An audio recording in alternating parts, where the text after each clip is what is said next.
I can tell you that the Speaker of Parliament, from my checks,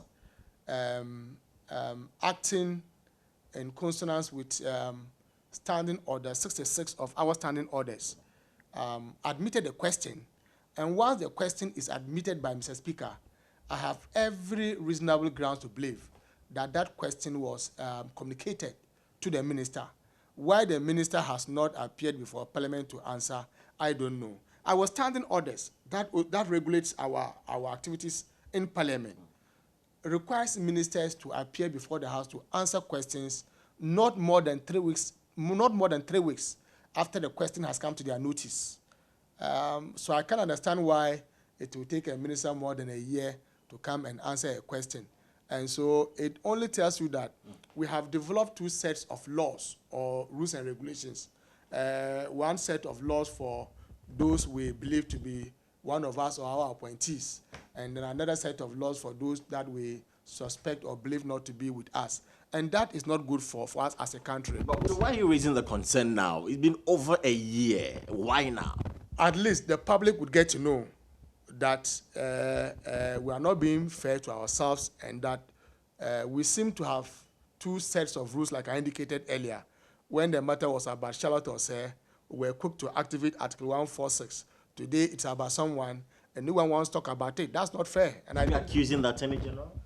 The entire government. You're accusing government? Yes, including President Akufo-Addo. Of what exactly? Of shielding the Chief Justice from investigations. I see. So now that, I mean, is it fair to say that the Attorney General disregarded the members of the House because the question stood in your name and formed the members of the... What are you going to do about it, saying she decided not to answer your question? It is not just an attempt to shield the Chief Justice from investigations.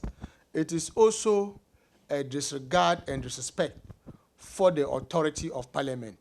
The question is not just about me as an individual member of Parliament. It's about the institution of Parliament. The Speaker is the custodian of the authority of Parliament. And so that act alone is a total disregard to the authority of the Speaker and Parliament as a whole. And I think that as an institution, we should be sending a very strong signal to the executive that they will not choose to answer. They will not choose to answer what they want to answer. Once a question is asked of them, and that question is admitted by the Speaker, they are duty bound to come and answer.